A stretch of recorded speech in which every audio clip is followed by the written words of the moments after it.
بسم الله الرحمن الرحيم. الحمد لله رب العالمين، والصلاة والسلام على خير خلق الله محمد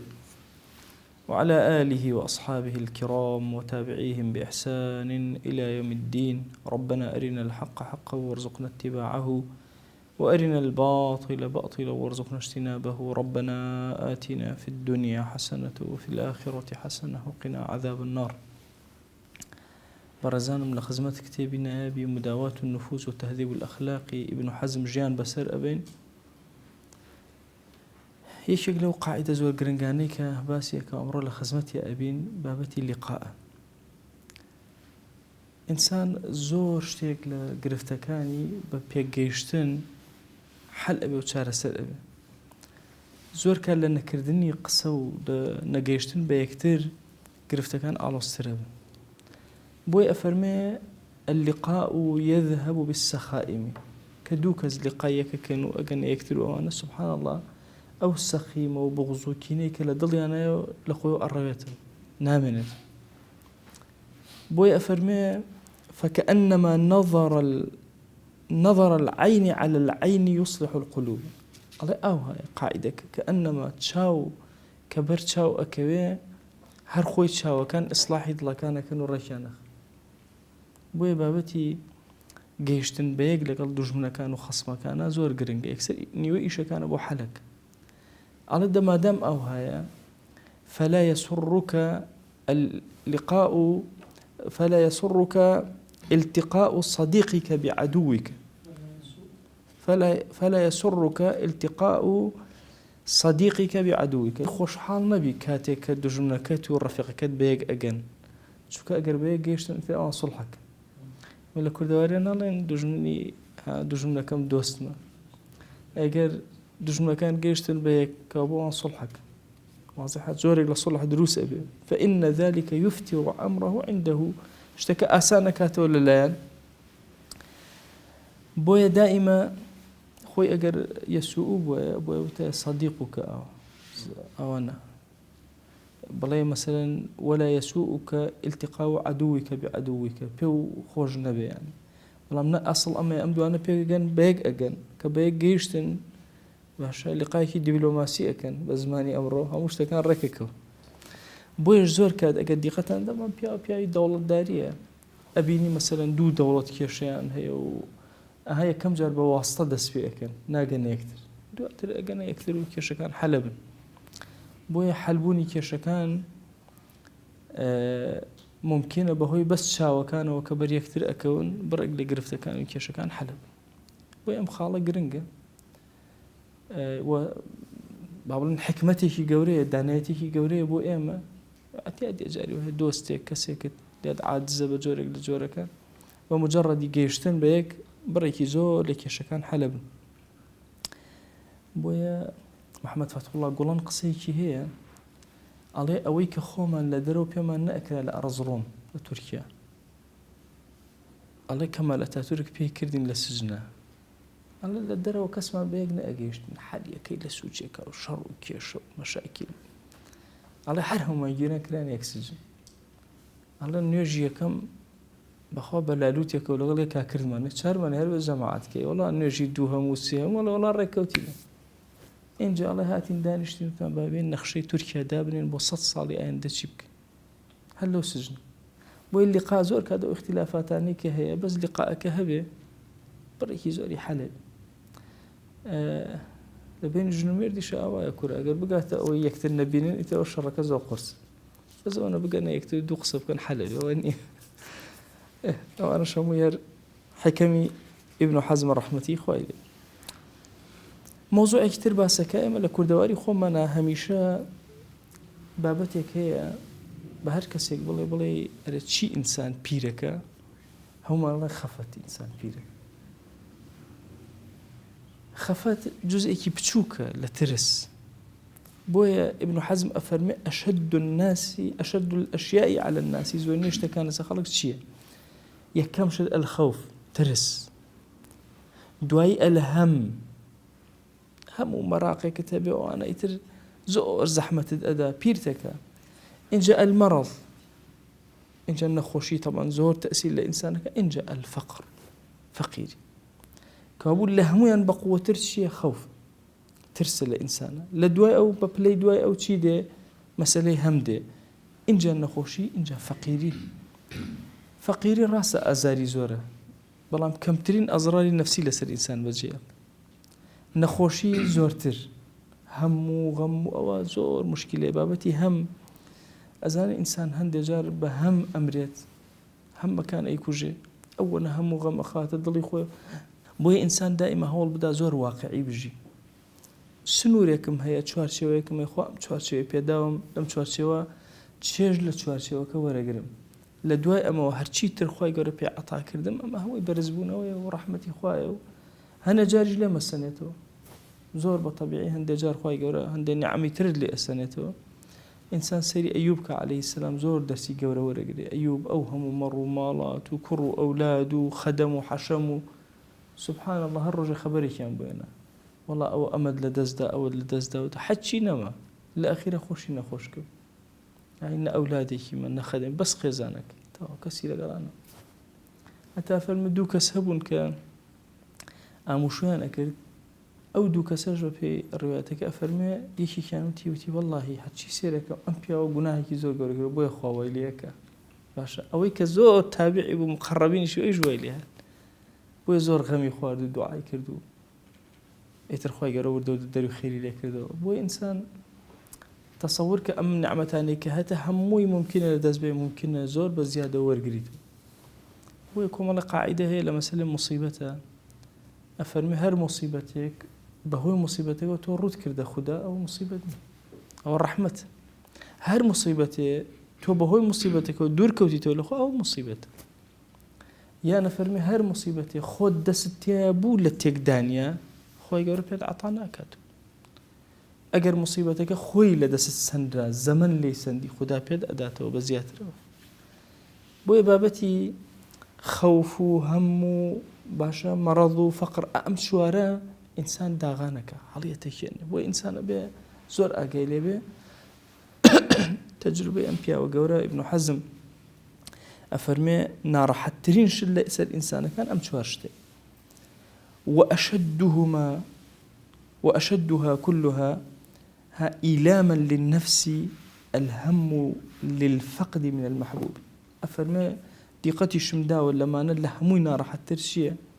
أو إنسان كمحبوب يخش يستيق لدز بدا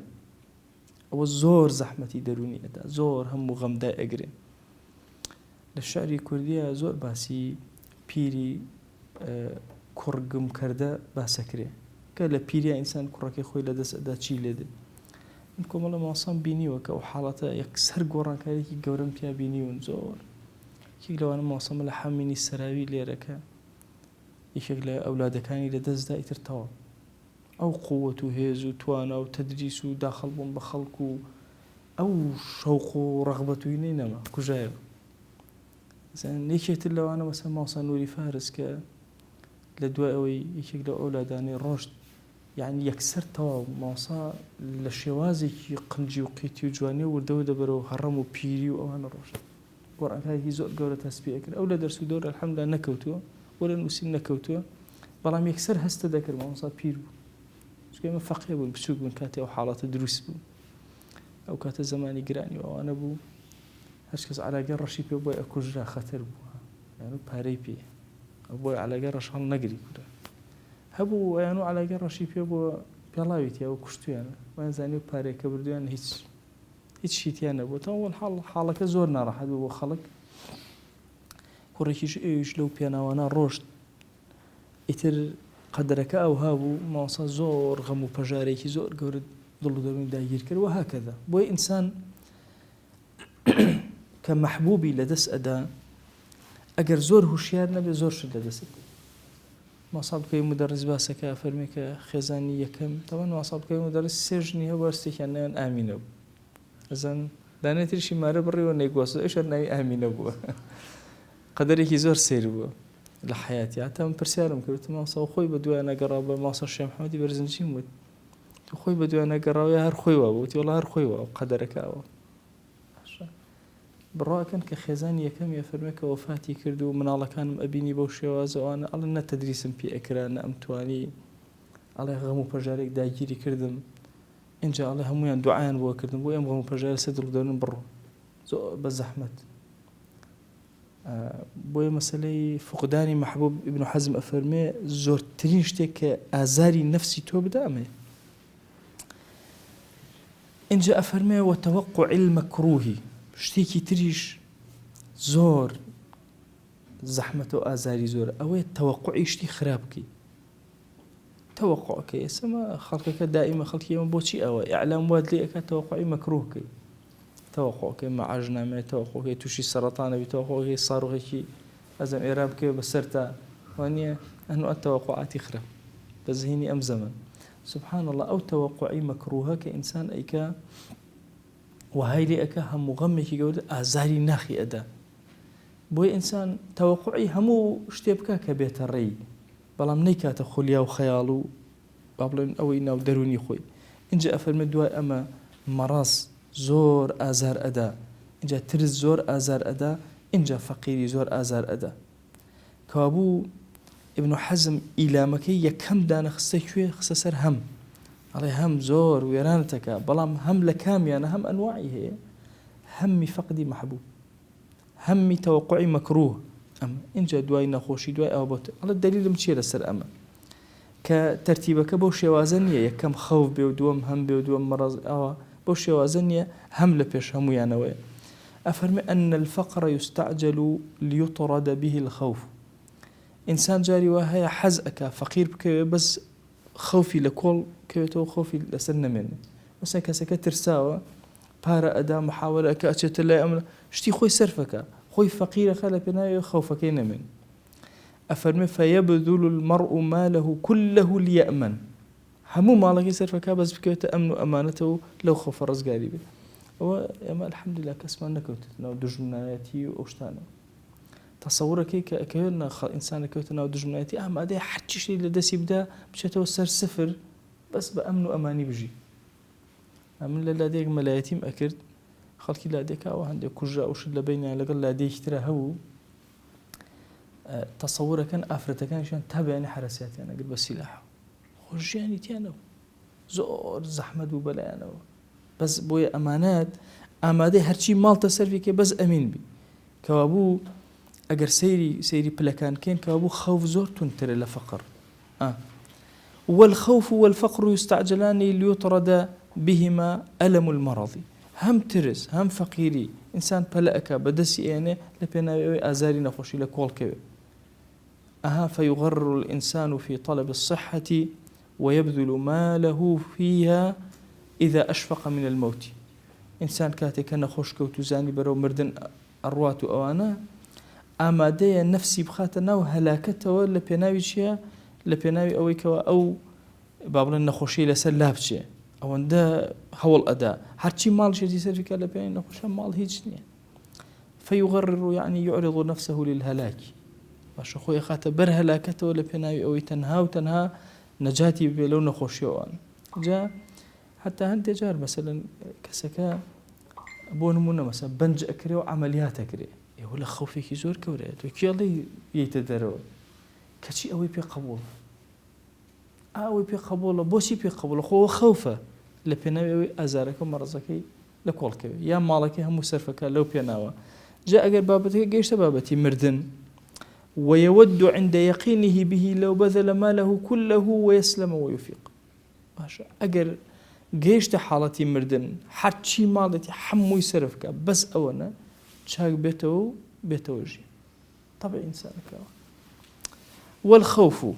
أي بابەتی خەوف فما يستسهل ليطرد به الهم خوفش بلاته وآسايء بس هم غمكد نمنه فيغير المرء بنفسه ليطرد عنها الهم إنسان خوي أخات بر هلاكته نفسي خوي تنهل بين أوهم غمين من ويجاري وأوهم غم وأكل إنسان أجل إنسان فري خوي نك ممكن مثلا خوي فرق أداة أخرى بس هو هم مكين من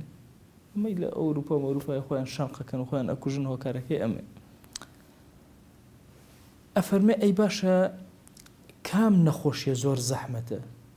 على أو نخوشية كبر شوينة كده أكيو آزار أدا وأشد الأمراض كلها ألما ألما أشد الأمراض كلها ألما كمان وجع ملازم في عضو ما بعينه أجر يشيق لشوينة كانت خوي بوردي أو شوينة تحديدا إيشكا يتر أونا راح ترين عندنا خوشي هي كإنسان مثلا تاي هي توزع قرجي إيشكا قرجي جيرة وأنا زور بنخوشي أجوان ناكر يكشون بإيش يستو دي قلبان كسي داني بإيش ده وطبعا برسالة كان ابن عباس أفرميش كام نخوشي زور بيخوش الله نخوشي تا الله نبو الله تشوك همول لاشم قرم بي خو لقناي همول لاشم أبوري عشان ابن عباس رضي الله تعالى عنه هو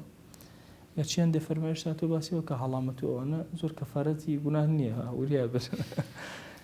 هذا حال هلامتي بقولي والله كفارتي قناه جاء دي قد بدن أسدان إيش أذن يصير إنسان تاو أو شو نبع ياتشاو إيش تاو شو نيجي إيش دسق إيشك تاو يصير آزاري كي طبعا لا ببتي آزارة هر شوي كده اسمه خو من بقول له كردواري خو من هو مشهور الله دان إيش يصير نوعينية كرسي ليش شروا فرقيش زليلنا كذا سدسي كافران وبيدينان إنسان هتا سجن نبينه جمال الدروتون بتأتي إنسان كبينه يعني لنفس سجن جورج لزلته لبيشيل كرني ما فكاني جاهش كسي يجوك إنساني والله إنسان سبحان الله طبعك هي الله للشيطان شيطان تر للشيطان شيطان تر سير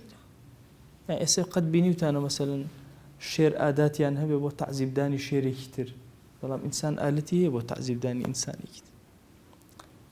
بو إنسان وتصورنا كسجن أنا مثلا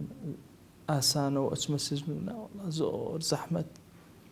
إنسان وعزي كذا دزدا زور زحمة بو نفسي كريم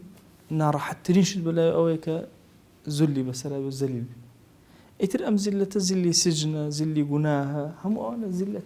براسي بقدر أوان خمي في أخواتك هستك أخوي لنا وجناهك أبينته بلام نفس اللي مكان ينادن إن جاء دواء أما بشعرك باسي أخلاق كان من بؤك ابن حزم أفرمي إنما العقل باسي إنسان بؤك إنما العقل أساس فوقه الأخلاق السور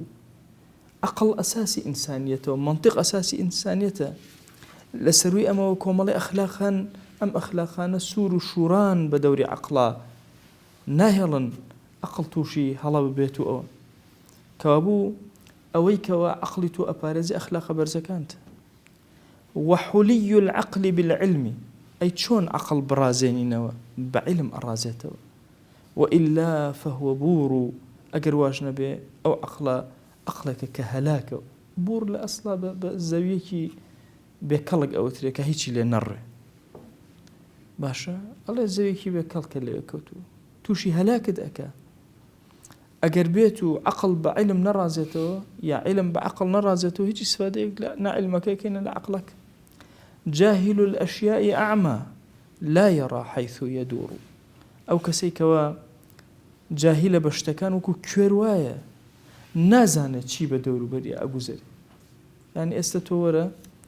لموبايل مزانه يا لبرنامج موبايل مزانه تو كو كيروايا لموضوع هيك حالي نيا لوضعك من على لتو باشتر تيقى لوضعك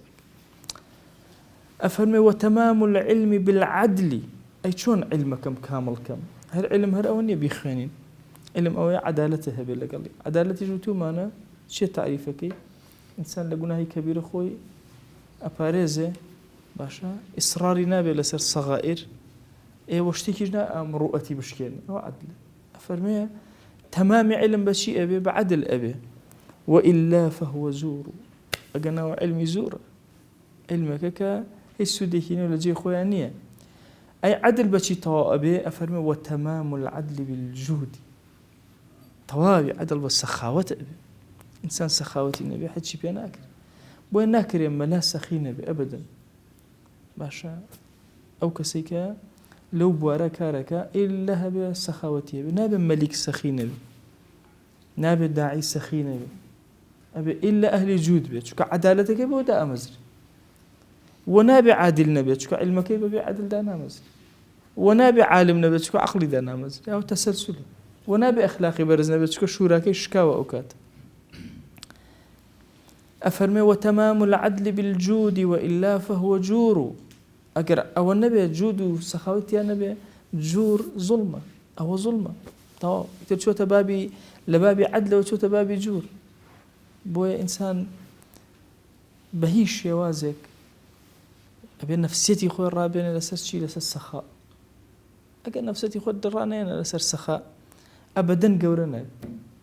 مهما كان علمتها بعقلتها بأزاني حل نوكم القاشة تصور كان نوكم القاية دائما أو كسي كنان بداية أو كسي مثلا بدم خلق أو تقريبا أبي الرقم يقدوي أبي تقائدك أبي تكسيكي قورة وأنا بوي أبي جود وسخاوات اشتكي زور قورة بيلتوي عليه وملاك الجود بالنجدة والجبن غرور شون من أي جود شون بدز بينهم أي جود تنهاوي بارا بدم بخلقنا برتيل لنجدو بدم وشون أم بدم وشون الزور قرنج تصور كان جاري وهي كسيك نشتي بلان بدم وأشي أم بدم وشونا ديار الصفة جودي تيا بلان بدسي والنية بدم وشون زور قرنج كاتك كسيك لي قومي وأنا إنسان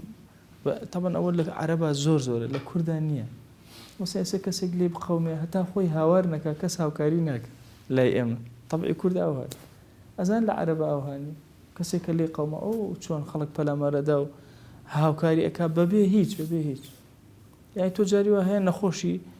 مثلا چندين كزين كاكا تشيت بيويستا أو دكتوري كمن ناس بتلفوني وأس تلفوني يكسر تلفوني بوكا أي جواب ذاته لا إما تلفونك أو دكتوري كجواب نادت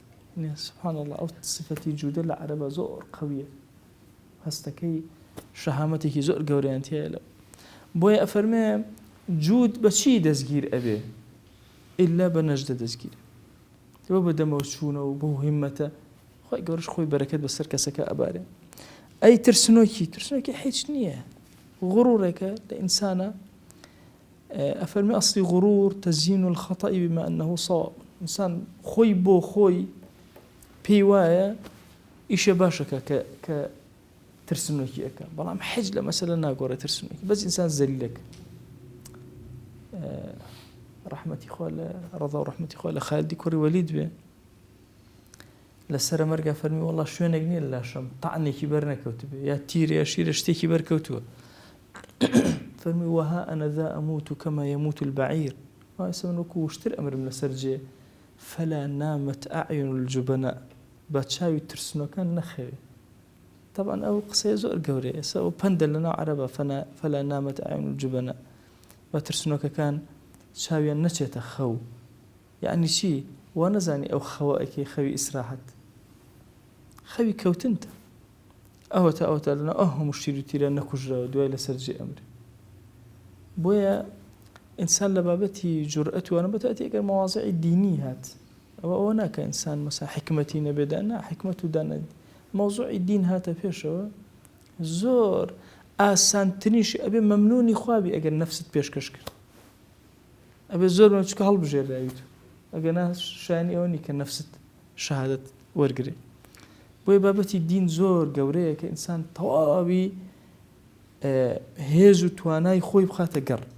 جاء ليرة أجر دقة دابه لبابتي جود كسخاوة لبرامبر يعجبني تانا خوي لبرامبر أبويا ترسنوكي دابنا باشا أبويا مثلا رزيلي دابنا بابلين والله أم ترسنوكي دانا چونك أو كسي سخي نبي أبدا جرأتي تو جرأتي بخشي مالد نبي لك جرأتي بخشي نفسك بويا القرآن مثلا دائما جهادي مال وجهادي نفس بيكون چونك أو دو بيكون أو كسي جهادي مالك أتواني جهادي نفسك أو كسي جهادي نفسك أتواني جهادي مالك وهكذا إف إن كنت غيورا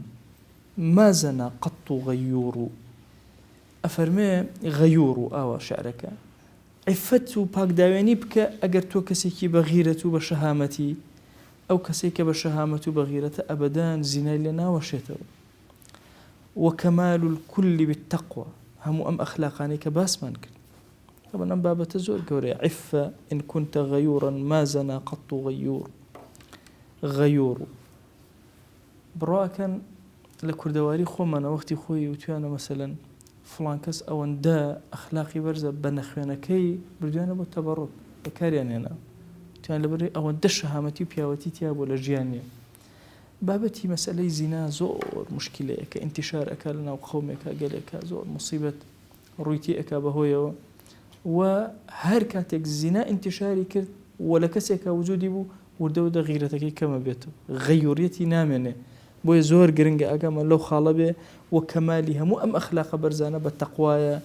و قەول الحەق نور، و قەولی حەقیش کە ئینسان لە زمانی دەرەچێت نورێکی زۆر جوانە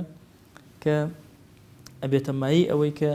ئەم ئەخلاقانە پەخش بن لەسەر ئینسانەکان و ئەمیش سوودێکی لێ وەربگرێ. ذي أصول الفضل عنها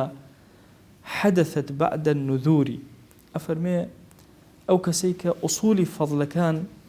باشە تایە وجودی هەبوو هاتە پێشەوە، حدثت بعد النذور. طبعا ئەلێرە ئەگەر دیقەتەن دابێن لای من نووسراوە نذورور، لای تۆ چی نووسراوە؟ النذور ئەی لای تۆ لای چۆن دیانە ئەمە لە بێنەوە قسە ئەەکەم بۆ قسە ناکەن. البذور